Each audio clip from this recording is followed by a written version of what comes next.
Ini pertanyaan sejuta umat Pak Edu. Ini seru sekali nih sebagai akuntan. Kan kita sama-sama akuntan nih Pak Edu. Biasanya kan kita akuntan ngurusin transaksi yang sudah lewat, historical. Kali ini Pak Edu kita harus bisa melihat forward looking.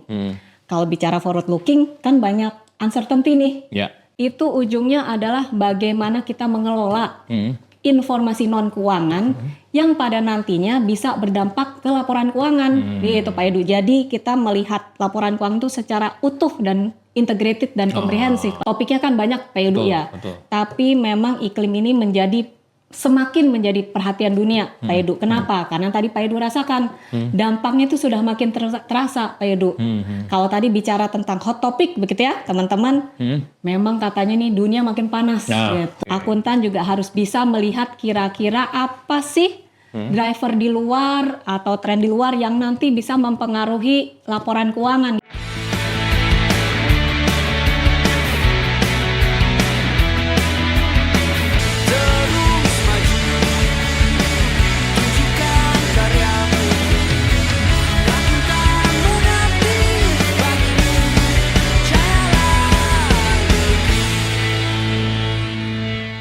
Halo, selamat datang di IAI Podcast, Bincang Santai IAI bersama saya, Edward Tanujaya.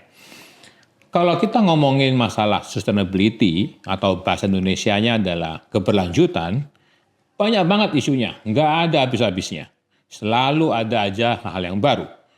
Nah, isu sustainability ini sebenarnya sudah lama ya, dan mungkin mulai ramai sejak tahun 2020, tetapi sampai saat ini banyak hal baru dan justru makin hot ya sejak tahun 2023-2024. Nah jadi udah bener nih ya kita kali ini mengundang anggota Dewan Standar Keberlanjutan atau DSK IAI ke IAI Podcast kali ini. So selamat datang Ibu Prabandari Murti atau yang biasa disebut atau disapa sebagai Ibu Ririn. Halo Bu Ririn, apa kabar? Halo Pak Edu, apa kabar? Senang sekali bisa berjumpa di podcast IAI kali ini. Nah, terima kasih Bu Ririn. Bu Ririn ini ya sangat produktif sekali sepanjang tahun 2023, tahun 2024. Bahkan sampai menjelang tahun baru ya Bu ya. Masih ada gebrakannya. Sangat lengkap, sangat banyak. Yaitu launching terakhir exposure draft dari PSPK. Apa Bu PSPK itu? Pernyataan standar pengungkapan keberlanjutan. Nah, itu produknya Bu Ririn dan tim dalam Dewan Standar Keberlanjutan. It's a big step ya, langkah besar buat Indonesia. Oke, Bu Ririn, mungkin saya mau nanya hal yang basic aja. Banyak teman-teman di luar bertanya-tanya, ngapain sih akuntan itu ngomongin sustainability? Apa sudah kurang kerjaan nih ngomongin laporan keuangan sampai sekarang merambah ke sustainability? Kira-kira apa Bu? Oke. Ini pertanyaan sejuta umat Pak Edu. Ini seru sekali nih sebagai akuntan. Kan kita sama-sama akuntan nih Pak Edu. Biasanya kan kita akuntan ngurusin transaksi yang sudah lewat, historical. Kali ini Pak Edu kita harus bisa melihat forward looking. Kalau bicara forward looking kan banyak uncertainty nih. Nah kita sebagai akuntan yang biasa dengan kepastian, angkanya akurat. Sekarang tuh harus terbiasa dengan namanya uncertainty. Seru banget Pak Edu. Jadi kita harus stay relevant nih sebagai akuntan di zaman keberlanjutan ini. Oh, jadi kalau dulu kita belajar reliability and relevance ya Bu ya, di akuntansi. Jadi sekarang kita justru mau menitik beratkan pada isu relevansinya. Karena sebagai akuntan nggak cukup doang nih reliable kan, harus juga forward looking supaya harus relevan. Gitu ya Bu ya, kalau kata kuncinya nih. Kalau gitu, kira-kira hal apa yang berbeda ya? Hal apa yang berbeda, hal baru apa yang harus dilengkapi oleh akuntan di Indonesia, Bu? Seru nih Pak Edu. Jadi tadi yang saya sampaikan, kan kita biasa nih kalau akuntan berurusan dengan financial gitu ya. Betul. Past transaction, historical data dan info. Nah, terkait dengan keberlanjutan, ini bicara tentang non-financial, Pak Edu. Seru ya, non-financial. Non-financial nih ya. Yang intangible mungkin saat ini gitu ya. Bicara externalities. Nah, ini kan banyak sesuatu hal yang ilmunya baru nih, Pak Edu ya. Jadi kita sebagai akuntan ya harus stay relevant supaya bisa to be part of this global conversation and community movement gitu, Pak Edu. Gitu. Jadi ya sebagai akuntan, ya jangan bisanya debit kredit aja gitu Pak Edu. Itu udah ini ya, ketinggalan zaman ya. Harus bisa melihat juga, bantu forward looking. Jadi akuntan tuh jangan hanya jadi scorekeeper gitu Pak Edu. Jadi harus bisa bantu juga business driver, memberitahu, mengadvance, menginform bisnis itu kira-kira perlu dibawa kemana sih melihatnya gitu Pak Edu.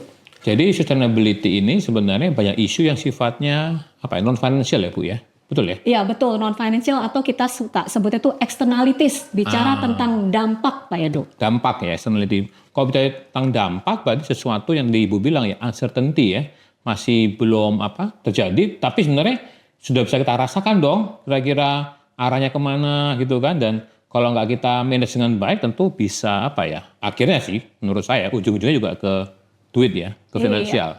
Betul Pak Edu. Jadi sebenarnya ya dengan standar baru ini yang baru keluar nih, PSPK, itu ujungnya adalah bagaimana kita mengelola informasi non keuangan yang pada nantinya bisa berdampak ke laporan keuangan, gitu Pak Edu. Jadi kita melihat laporan keuangan itu secara utuh dan integrated dan komprehensif Pak Edu. Makanya cukup integrated ya. Betul. Jadi kita nggak cuma lihat ujung akhirnya doang nih, tapi juga lihat dari kemana, apa sih dampaknya keuangan ini, dari mana asalnya, gitu ya Bu ya. Jadi kita bisa end to end, bisa lebih lengkap.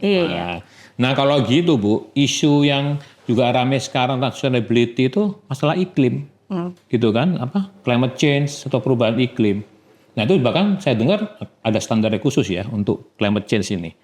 Kenapa iklim ini jadi satu hal yang diperhatikan secara khusus? Ya seru Pak Edu, karena kalau kita bicara keberlanjutan itu sebetulnya topiknya kan banyak Pak Edu ya. Betul. Tapi memang iklim ini semakin menjadi perhatian dunia Pak Edu. Kenapa? Karena tadi Pak Edu rasakan dampaknya itu sudah makin terasa Pak Edu. Kalau tadi bicara tentang hot topic begitu ya teman-teman, memang katanya nih dunia makin panas. Nah, gitu. Ini hot topic dan gitu hot weather juga. Hot weather gitu ya. Dan beberapa di belahan dunia sudah merasakan dampaknya karena iklim. Dan itu kan sebenarnya mengganggu kinerja going concern dari laporan keuangan Pak Edu. Karena bisa berdampak ya ke perusahaan. Betul. Itu bisa terkena efek dari climate change ini, perubahan iklim. Betul. Makanya kan ini bicara risk dan opportunity Pak Edu. Risk. Makanya akuntan juga harus bisa melihat kira-kira apa sih driver di luar atau tren di luar yang nanti bisa mempengaruhi laporan keuangan gitu Pak Edu. Forward looking. Jadi jangan cuma bicara historical aja. Sudah terjadi ya, kita harus lihat ke depan seperti apa, impact-nya apa gitu kan. Dan nanti ujungnya sih duit juga, atau keuangan juga. Lebih bicara strategik, bukan transaksional, debit kredit lagi. Berpikirnya udah jauh ke depan, maka strategic thinking diperlukan. Nah kalau gitu Bu, makin ruwet dong Bu jadi akuntan ini ya Bu ya. Ruwet sih, mungkin bukan ruwet Pak Ibu ya. Memang karena kita kan di dunia ini makin kompleks, tantangan makin banyak. Ya kita harus stay relevan gitu sebagai akuntan gitu. Kalau biasa kembali lagi bicara debit kredit, bicara angka, now accountant needs to see beyond the numbers Pak Edu. Sama dong seperti sesuai kaos kita nih ya, beyond the numbers. Iya, misi dengan akuntan kan to see beyond numbers gitu Pak Edu. Betul. Jadi sebenarnya ada new playing field buat accountant. Kalau selama ini kita takut bahwa akuntan ini digantikan sama komputer, AI gitu-gitu. Ya kalau kita cuma tahu debit kredit doang sih sudah pasti terjelas. Tapi sekarang ada new field, new knowledge gitu yang harus kita kuasai. Betul. Tapi ya memang harus kita harus mampu berubah ya, mampu mengubah pemahaman kita terhadap nggak cuma historical atau past tapi juga forward looking gitu ya Bu ya, risk and opportunity. Betul. Dan ini sebenarnya selaras juga Pak Edu dengan prinsipnya dari sustainability disclosure ini. Kenapa? Terutama yang iklim membuat company lebih resilient sama dengan profesinya supaya profesi akuntan tidak hanya bicara past tapi stay relevant, resilient secara profesi bisa bantu organisasi lebih baik dan lebih agile Pak Edu gitu. Nah kalau gitu nih, ini kan sekarang banyak juga mahasiswa akuntansi yang lagi belajar di bangku perkuliahan. Bu Ririn ada tips and trick ya. Kalau gitu apa nih yang harus dipelajarin dari bangku perkuliahan supaya nanti pas lulus adik-adik mahasiswa ini tetap relevan? Oke, buat teman-teman akuntan Indonesia, selain kita tetap memperhatikan apa standar keberlanjutan yang ada, paling nggak baca dulu apa draft exposure dari PSPK yang sudah keluar, sedang dimintakan opini publik, dan harus tetap rajin mengikuti akun dari IAI, terkait program, terkait pelatihan, supaya kita tetap stay relevan gitu Pak Edo. Kita akan banyak ini sekali pelatihan ya, kegiatan program, sertifikasi yang terkait dengan sustainability atau keberlanjutan ya Bu Ririn ya. Tapi stay tune lah teman-teman, ini masih lagi kita proses, karena ini barang baru semua gitu ya, jadi ya kita harus banyak belajar ya Bu Ririn ya, sebagai akuntan supaya tadi tidak tergilas oleh zaman, lalu tetap bisa reliance. Betul. Bu Ririn, yang terakhir nih, kita nih banyak sekali yang terlibat gitu ya dalam isu keberlanjutan. Nggak cuma akuntan, tapi ada stakeholders kita, para pemangku kepentingan, regulator juga di situ, bisnis gitu ya. Nah, kira-kira ada pesan nggak? Pertama untuk stakeholders profesi, ya regulator, bisnis. Apa nih harus kita lakukan bersama-sama dengan profesi supaya isu keberlanjutan ini yang menjadi isu yang tidak memberatkan, tapi justru Indonesia sukses menjalankannya. Oke, ini pertanyaan sangat relevan nih Pak Edu dan juga teman-teman akuntan Indonesia. Jadi kembali lagi, IAI sudah mengeluarkan yang namanya peta jalan Pak Edu. Nah, peta jalan ini adalah dokumen yang sifatnya strategik untuk mengawal proses adopsi standar ini di Indonesia. Dan di situ sangat amat ditekankan pentingnya membangun ekosistem Pak Edu. Betul akuntannya perlu tetap stay relevan dengan ilmunya, tapi juga ada stakeholder lain, regulator untuk melihat mandatory requirements-nya. Kemudian mungkin kementerian terkait mungkin industri, karena kan Indonesia very spesifik begitu ya, terkait isu sustainability-nya, dan juga profesi mungkin auditornya juga nanti. Nah ini banyak ekosistem yang perlu kita kawal bersama, mengawal bersama, jadi marilah kita sama-sama mengawal dan sama-sama memiliki perjalanan adopsi dari keberlanjutan standar ini Pak Edo. Oke, jadi message-nya tuh penting ya bahwa akuntan gak cuma sendirian. Akuntan itu harus berkolaborasi dan membentuk satu ekosistem. Di mana di dalam ekosistem ini kita akan sama-sama mensukseskan isu keberlanjutan ini menjadi satu hal yang yang penting dan satu hal yang membuat Indonesia ini juga tidak ketinggalan secara dunia internasional dibandingkan dengan teman-teman kita di luar sana. Iya, Pak Edo, betul. Itu kan stakeholders. Buat akuntannya sendiri Bu, kira-kira apa nih akuntannya harus ngapain? Terakhir. Satu, harus bisa siap dengan mengelola namanya uncertainty. Pak Edo. Kita akuntan, saya juga akuntan, auditor. Biasanya mesti apa-apa akurat. Apa-apa mesti pasti. Pak Edo. Kali ini kita harus bisa nyaman dengan yang namanya uncertainty. Gitu ya. Jadi kita sendiri secara personality, secara mengalami pekerjaan itu juga harus berubah juga gitu ya. Terkait dengan implementasi standar ini sendiri.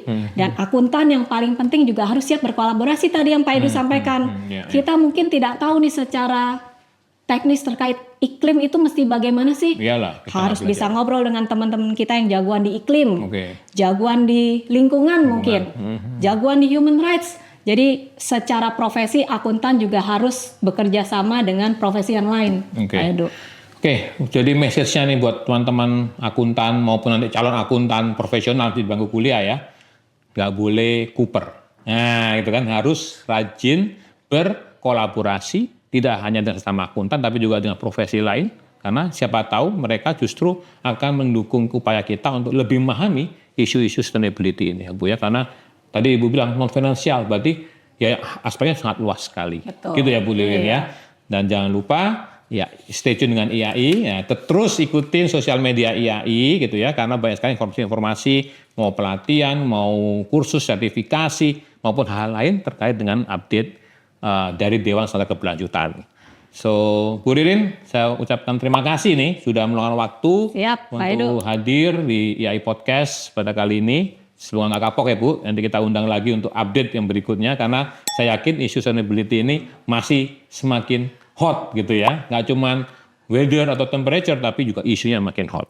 So, baik rekan-rekan akuntan seluruh Indonesia, jangan lupa untuk terus follow media sosial IAI, subscribe ke YouTube IAI, supaya dapat info-info terbaru dari IAI, secara khusus mengenai isu-isu keberlanjutan.